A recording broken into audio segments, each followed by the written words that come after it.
Okay, let's interrupt that report to take you live to the White House, where US President Donald Trump is speaking ahead of his meeting with New York Mayor-elect Zohran Mamdani. Anything I do is going to be good for New York. If I can get prices down, it's good for New York. And we've got them down, way down from last year.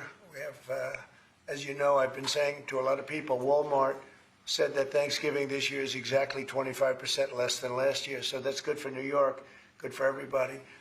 But I just want to congratulate. I think you're going to have, hopefully, a really great mayor. The better he does, the happier I am, I will say. There's no difference in party. There's no difference in anything. And we're going to be helping him to make everybody's dream come true, having a strong and very safe New York. And congratulations, Mr. Mayor. Thank you, Mr. President. Thank you. I appreciate it. Please.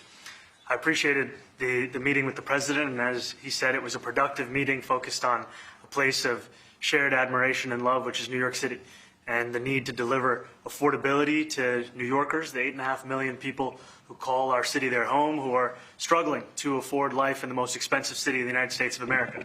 We spoke about rent, we spoke about groceries, we spoke about utilities, we spoke about the different ways in which people are being pushed out, and I appreciated the time with the President, I appreciated the conversation. I look forward to working together to deliver that affordability for New Yorkers. Thank you very much. Any questions, please? President Trump, Stephen Nelson from the New York Post. I've got a question for you and then also one for Mayor-elect. Sure. For you, you referred to Mr. Mamdani as a communist. Can you describe why you feel that way? And also, will you do anything to stop him from arresting Prime Minister Netanyahu if he visits New York? Well, we didn't discuss your second part of the question. And on your first part, I mean, he's got views that are a little out there, but who knows? I mean, we're going to see what works, or he's going to change also. We all change. I changed a lot. From when I first came to office. It's now quite a while ago. It's quite a while. My first term was great. We had the greatest economy in the history of our country. We're doing even better now. We're doing much better now than we did even the first term. And I can tell you some of my views have changed. And we had discussions on some things. I'm not going to discuss what they were, but that I feel very confident that he can do a very good job. I think he's going to be. I think he is going to surprise some conservative people, actually, and some very liberal people. He won't surprise them because they already like him. And Mr. Mamdani, it sounds like you had a productive discussion, but just days ago you referred to President Trump as a despot who betrayed the country. You said you would be his worst nightmare and accused him of having a fascist agenda. Are you planning to retract any of these remarks in order to improve the relationship? I think both President Trump and I, we are very clear about our positions and our views, and what I really appreciate about the President is that the meeting that we had focused not on places of disagreement, which there are many, and also focused on the shared purpose that we have in serving New Yorkers. And frankly, that is something that could transform the lives of the 8.5 million people who are currently struggling under a cost of living crisis, with 1 in 4 living in poverty. And the meeting came back again and again to what it could look like to lift those New Yorkers out of struggle and start to deliver them a city that they could do more than just struggle to afford it, but actually start to live in it. And I've been called much worse than a despot, so it's not that insulting. Maybe I think he'll change his mind after we get to working together. Yes, please. Mr. President, from MTV Lebanon. Good. I would like to ask you a question about the Middle East regarding Sure. you said that Hezbollah in Lebanon is not in a good position. And Lebanon now is the final unresolved after Gaza and Syria.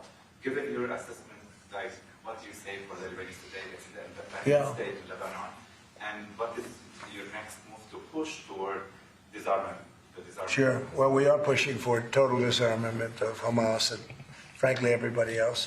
And we actually have peace in the Middle East. As you know, the King of Saudi Arabia just left yesterday.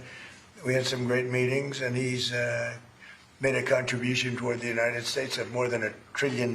We have now over $20 trillion coming in. No country has ever had anything like that, not even close. If you go to 2 trillion or 1 trillion, it's a lot. We have 20 or $21 trillion. I think that Hezbollah has been a problem in Lebanon, big problem.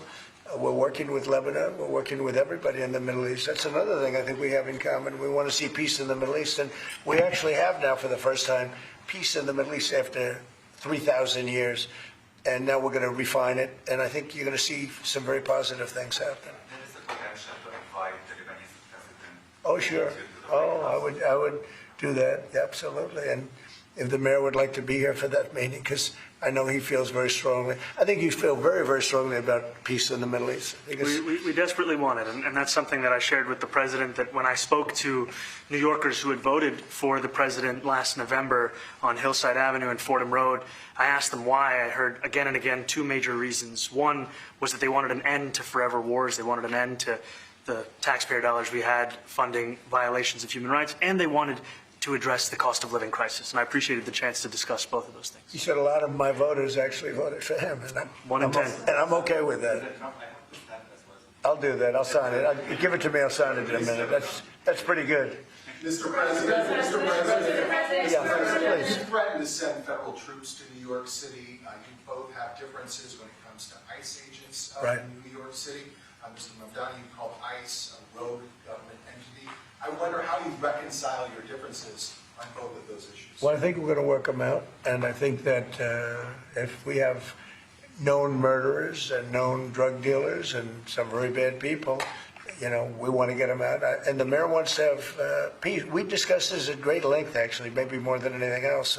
He wants to have a safe New York. Ultimately, a safe New York is going to be a great New York. If it's not safe, no matter how well we do with pricing and with anything else, we can talk about anything you want. If you don't have safe streets, it's not going to be a success. So we're going to work together. We're going to make sure that if there are horrible people there, we want to get them out. I think he wants to get them out, maybe more than I do. So we'll work together. We discussed it at great length. Yes, please. Yeah, two questions, if I may. One for you, Mr. President, from BBC in a second. But first of all, for the mayor-elect.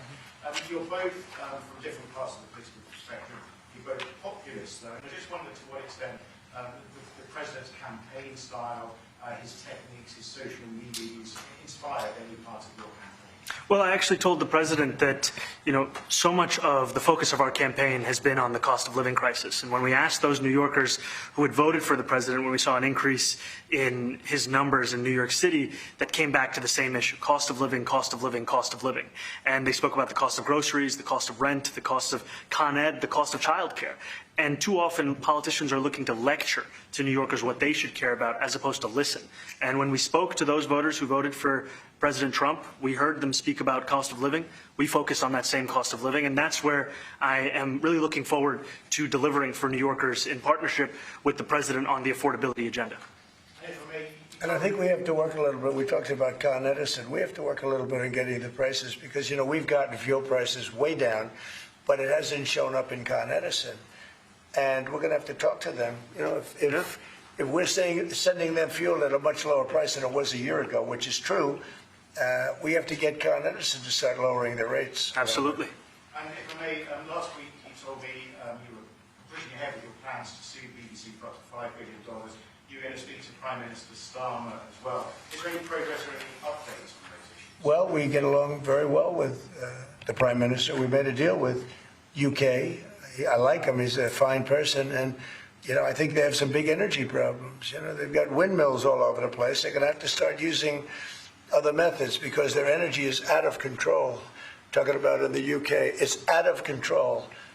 And he's got that problem. He's got a big immigration problem, as you know, and he's got a big energy problem. And we talk about it. He's a good man. Prime Minister's a good man. You had a chance to speak this week.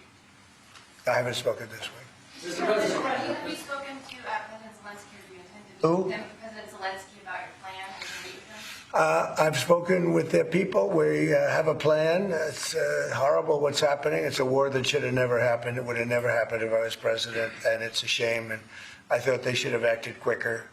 But it's a cold winter, and a lot of the you talk about utilities, but a lot of the big energy-producing plants have been under attack, to put it mildly, to put it nicely. We have a way of getting peace, or we think we have a way of getting peace. He's going to have to approve it. Just so sad, so many people. Last month they lost 25,000 soldiers. This is something, we haven't seen anything like this since the Second World War. And they're averaging 6,000 or 7,000 a week between the two of them, dead soldiers. And it goes on, and I think they're getting reasonably close, but I don't want to predict. I would have said that would have been one of my early ones. I did 8 peace deals of countries, including in India, Pakistan, You could even go, in fact, they're coming here in a week or two, go to the Congo and Rwanda. That was 10 million people dead, and we worked something out on that. But so many, and the one I thought would have been, for me, because I have a very good relationship with President Putin, I thought that would have been maybe quicker. But it does take two to tango. And now you just see all the death. And, you know, it doesn't affect us other than the fact that we don't want to see all those people that really is on the other side of the ocean. It's a war that should have never happened. It did happen. I blame the person also sitting right behind this desk. This is a war that should have never happened, and it wouldn't have happened if I were president. But we're trying to save a lot of lives. They're losing 25, think of that, 25,000 lives over the last short period of time. That's Ukrainian and Russian. And it's a shame. What happens if I want to ask the mayor-elect about a House resolution just passed overwhelmingly to condemn socialism, including with 86 Democrats, all of House Dem leadership, and the minority leader, Hakeem Jeffries, despite his endorsement of you. What's your reaction to that? I have to be honest with you, I focused very little on resolutions. Frankly, I've been focusing... Condemn socialism. I understand. I think the focus is on the work at hand. I can tell you I am someone who is a democratic socialist. I've been very open about that. And I know there might be differences about ideology, but the place of agreement is the work that needs to be done to make New York City affordable. That's what I look forward to. And I want to clarify your answer to Stephen Nelson. He asked about your comment calling the president a fascist. And your answer was, both President Trump and I have been clear about our positions and our views. Are you affirming that you think President Trump is a fascist? I've spoken about... That's okay. You can just say yes. Okay. Okay. It's easier. It's easier than explaining it. I don't mind. And Mr. President, I wanted to ask you also about this Ukraine plan. Yeah. President Zelensky said today that his country would risk either giving up a partner or giving up its dignity. There's been criticism that this deal... You mean he doesn't like it? It's unclear. He was sort of Well, pretending... he'll have to like it. And if he doesn't like it, then, you know, they should just keep fighting, I guess, you know. The suggestion that he made, though, was that if he doesn't accept it, that the U.S. would pull back its support for Ukraine. Is that Well, at some accurate? point, he's going to have to accept something. You know, he hasn't accepted. You remember right in the Oval Office not so long ago, I said, you don't have the cards. Don't forget, I inherited this war. I would have never, this war never would have happened. I inherited this war. And I thought he should have made a deal a year ago, 2 years ago. The ultimate deal would have been if it never started. That would have been the good deal. That could have been done, too, if you had the right president, but you didn't have the right president. Mr. President, cost of living is something that you and Mr. Mamdani seem to agree on. Right. Democrats have run New York City for a long time, Mr. Mamdani. Do you see Democrat policy specifically as being a problem? And I'd like that be a question that both of you could answer in New York City. Look, I think that there are many things in our city where we have to own the responsibility of it, things that existed long before the president was the president. And those are also part of the message of our campaign, was to take on a broken politics of the past. And I ran against a number of candidates who represented different versions of that past. And what we found time and again is that working people were left behind in the politics of our city. And what we're looking to do is put those people right back at the heart of our politics so that we don't have a situation where we're in the wealthiest city in the history of the world, and yet 1 in 5 can't even afford $2.90 for a Metro card. Mr. Mamdani, You know, we had some interesting conversation, and some of his ideas really are the same ideas that I have. But a big thing on cost, you know, the new word is affordability. Another word is just groceries. You know, it's sort of an old-fashioned word, but it's very accurate. And they're coming down high. They were, you know, we had, both of us, we had the highest inflation in the history of our country the last 4 years under the Biden administration. And we've got inflation down now to a normal number. It's going to go even a little bit lower than that. Katie, do you have something in it? Mr. President, thank you so much. Mr. Mamdani often talks about New York City being covered by international law, that they will follow international law. Doesn't often talk about the U.S. Constitution. What is your response to that? Well, I don't know what you're referring to in terms of it could be covered by international law, local law. It's covered by a lot of laws, but it's covered by U.S. law. Are you referring to anything in particular? He just says that they're a city that endorses and enforces international law. Is that at odds with... No, I don't know. Would you want to You want to respond? Yeah, I think what I've shared with the president is our desire to not only follow the laws of our own city, laws that protect New Yorkers, but also a desire for consistency in our politics across the board. And that's something that we've talked about and something that I know many New Yorkers want. So you work with ICE? We work with ICE then? We discussed ICE and New York City, and I spoke about how the laws that we have in New York City allow for New York City government to speak to the federal administration for about 170 serious crimes. The concerns that many New Yorkers have are around the enforcement of immigration laws on New Yorkers across the 5 boroughs, and most recently we're talking about a mother and her 2 children, how this has very little to do with what that is. Mr. Mamdani, What we did is we discussed crime, more than ICE per se. We discussed crime, and he doesn't want to see crime, and I don't want to see crime. And I have very little doubt that we're not going to get along on that issue. He wants to, and he said some things that were very interesting as to housing construction, and he wants to see houses go up. He wants to see a lot of houses created, a lot of apartments built, etc. And you know, we actually people would be shocked, but I want to see the same thing. Mr. Mamdani, anti-Israel protesters. Jack? Mr. President, I want to know, one of the policies as well that Mayor-elect Mamdani talked a number of times about on the campaign was shifting the tax burden for property taxes from what he called minority communities to white-based communities and putting more taxes on white people. I also noticed that in your acceptance speech you didn't mention anything about America or Christians or white people in general, and so I didn't know if that was one of the policies that you guys had spoken about. We focused on affordability. We focused on the cost of living crisis. What I will say is that I am very much interested in property tax reform, because what we see right now in New York City is a system that is so inequitable that it can't even stand up in court.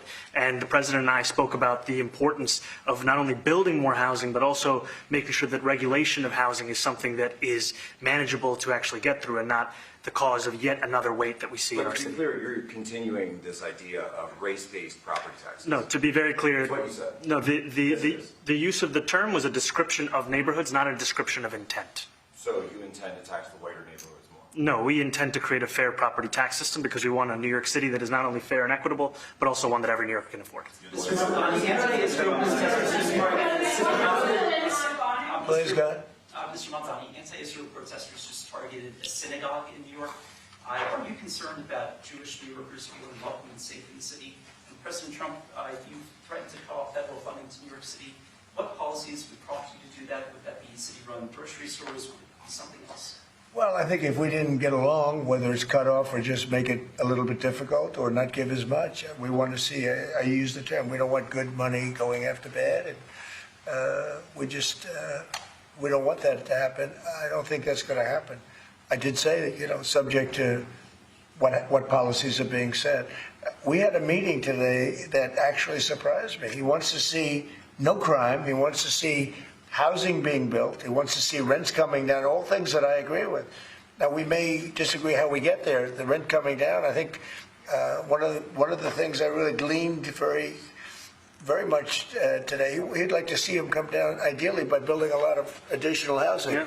That's the ultimate way. He agrees with that, and so do I. But if I read the newspapers and the stories, I don't hear that. But I heard him say it today, and I think that's a very positive step. No, I don't expect. I expect to be helping him, not hurting him. A big help, because I want New York City to be great.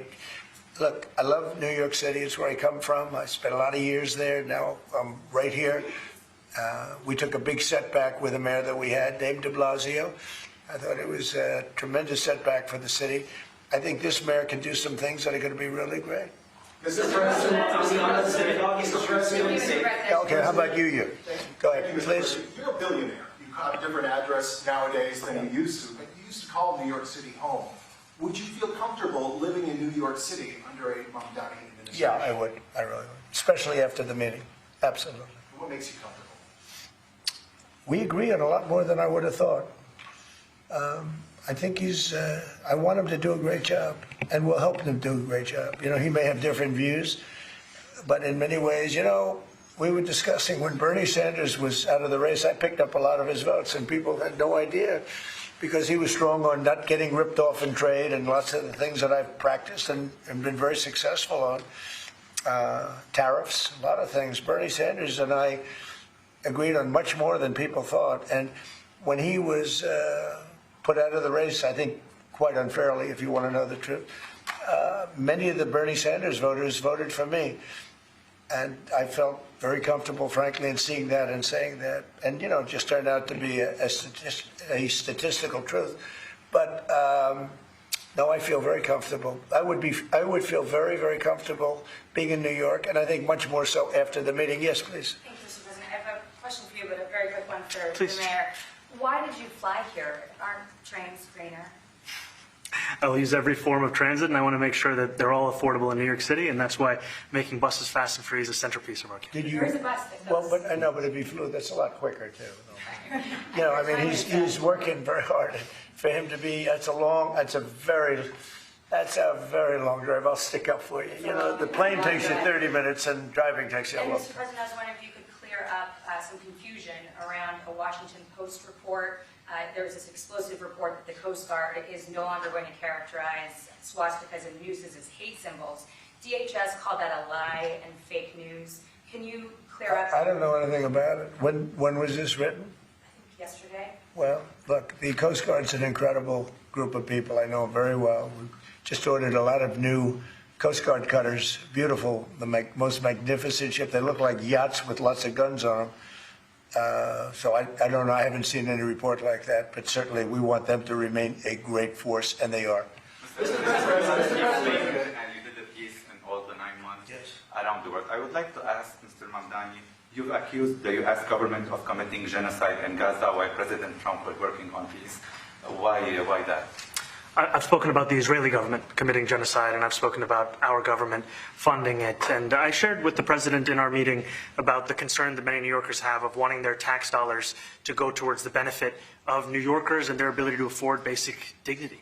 And what we see right now is we're in the 9th consecutive year of more than 100,000 school children being homeless in our city. And there's a desperate need not only for the following of human rights, but also the following through on the promises we've made to New Yorkers. And I appreciated the meeting we had and the work that we can do. Do you agree that President Trump did do a peace and worked hard to make the peace? Because he worked hard to do the peace in the Middle East and everywhere. Do you agree with that? I appreciate all efforts towards peace, and I shared with President Trump that when I spoke to Trump voters on Hillside Avenue, including one of whom was a pharmacist that spoke about how President Trump's father actually went to that pharmacy not too far from Jamaica Estates, that people were tired of seeing our tax dollars fund endless wars. And I also believe that we have to follow through on the international human rights, and I know that still today those are being violated, and that continues to be work that has to be done no matter where we're speaking of. Mr. Thank President. you, Mr. President. Do you view the mayor-elect as the true leader of the Democrat Party? And do you think Leader Schumer and Leader Jeffries, have to follow his lead? Well, look, I hope they have great leaders. This is a man that right now I think is focused on New York City. I really think he has a chance to do a great job. We're going to help him, but I really think he has a chance to do a great job. But I'll let you answer that. You consider yourself the leader of the Democrats. I think it's more appropriate for him. I consider myself the next mayor of New York City, and I keep my horizons firmly on New York City, and I appreciate the meeting with the president, which focused again on the 5 boroughs and whether New Yorkers could afford to live there. By the way, being the mayor of New York City is a big deal. Absolutely. I always said, one of the things I would love to be someday is the mayor of New York City. Being the mayor of New York, and especially now, because I think you're at really a turning point, one way or the other. You could go great, or it can go in a different direction. And I think you really have a chance to make it great. Mr. President, you say you love New York City. Mr. Mamdani, does New York City love President Trump? New York City loves a future that is affordable. And I can tell you that there were more New Yorkers who voted for President Trump in the most recent presidential election because of that focus on cost of living. And I'm looking forward to working together to deliver on that affordability agenda. I got a lot of votes. One more. Go ahead. 1 or 2 more. Go ahead. I tell you, the press has eaten this thing up. I've had a lot of meetings with the heads of major countries. Nobody cared. This meeting that you people have gone crazy. Outside you have hundreds of people waiting. This is just a small little group. For some reason, the press has found this to be a very interesting meeting. The biggest people in the world, they come over from countries nobody cares. But they did care about this meeting, and it was a great meeting. Go ahead. Yeah, Mr. President, I was going to ask exactly that. Why do you think there's so much more, so much excitement around this than in some form? Because I think he's different. All right, I think he's different, and that can be in a very positive way. But I think he's different than, your typical guy runs, wins, becomes mayor maybe, and nothing exciting. Because he has a chance to really do something great for New York. New York is at a very critical point, and he does need the help of the federal government to really succeed. And we're going to be helping him, but he's different than your average candidate. Hey, he came out of nowhere. I said he has a great campaign manager standing over there. He came out of nowhere. Would you start off at 1 or 2? And then I watched. I said, who is this guy? He was at 1, then he was at 3, then he was at 5, then he was at 9. Then he went up to 17. I said, that's getting a little bit interesting, right? And then all of a sudden he wins a primary that nobody expected he was going to win. It's a great tribute. I mean, it's an amazing thing that he did. And I'll just add one thing to what the president said. Is one thing I also appreciated is in our meeting to appreciate a portrait of FDR and the incredible work that was done with the New Deal, and also in thinking about what it can look like when the federal government and New York City government work together to deliver on affordability. It can be transformative. We have a great portrait of FDR that I found in the vaults that was missing for years. I found it, and I put it up. He's a Democrat, to the best of my knowledge. He's a Democrat. And when the mayor saw that portrait, he said, sir, do you mind if I have a picture taken by that portrait? It's an amazing portrait. I hope the picture comes out good. But it's an amazing portrait in the cabinet room. So he's a big fan of the New Deal, I guess, and of FDR. Yes, ma'am. Thank you, Mr. President. You said that you both spoke about crime. Yeah. There are many police officers set to come off the rolls at the end of this year in New York City. Are you going to allow those police to be replaced with police officers, actual cops? And are you going to require that that happens? Would there be some consequence? Well, I hope it happens, but again, that's going to be ultimately the mayor's decision. What's your answer? Is that I look forward to delivering public safety with the NYPD, and I've said over the course of our campaign that we have the number of police officers today. They are the ones that's budgeted about 35,000 headcount. And I think the key thing is that we have to make it easier for police to focus on police work, not ask them to respond to 200,000 mental health calls a year. So is that a reduction from what you're at right now? Are you committing to maintaining the same level of cops? I've committed over the course of the campaign to maintain the 35,000. That's the headcount that we had through the campaign. And not replace them with caseworkers, social workers? No, I've said that's the headcount that we want. What we need to do is make sure they can focus on serious crime. And he just retained a great police commissioner, I believe, right? Yes, we did. Commissioner Fish. If the newspapers are correct. That one they're correct about. He retained, I think, somebody that is she's a good friend of some of the people in my family, of Ivanka, and they say she's really good, really competent, and he just retained her, so that's a good sign. Are there still topics that you see the two disagreeing on in the future, and do you think you'll have more meetings like this? There will be topics that we disagree on. I think we'll probably come to a conclusion, and ultimately, he'll convince me, or I'll convince him. It's for the good of New York. Ultimately, it's for the good of New York. I don't care about affiliations or parties or anything else. I want to see if this city could be unbelievable. If he could be a spectacular success, I'd be very happy. Do you think you guys will meet more in the future, too? Excuse me? Do you think you'll meet again in the future, throughout the administration? I think we will. I think we will. I hope we do. I enjoyed the meeting. We had a great meeting. Please. Mr. President, Republican Elise Stefanik has campaigned multiple times by calling Zohran Mamdani a jihadist. Do you think you're standing next to a jihadist right now in the Oval Office? No, I don't, but she's out there campaigning, and you say things sometimes in a campaign. Isn't that sort of She's a very capable person, but you really have to ask her about that. But I don't particularly. I think I met with a man who's a very rational person. I met with a man who really wants to see New York be great again, and I can say again, because New York was great. When I came down to Washington initially, the city was so hot. It was doing great. We were having some telltale signs of problems. We had a mayor that was not doing a great job, but still, it was moving along, and it went bad. It really went, pretty bad. And I think it's been at lower points, but it went pretty bad. I think he can bring it back. Now, the question is, will he bring it back all the way? Will he bring it back greater than ever before, which is, I guarantee, that's his wish. I think he wants to make it greater than ever before. And if he can, we'll be out there cheering. I'll be cheering for him. Okay? Thank you very much, everybody. You chose not to answer the question about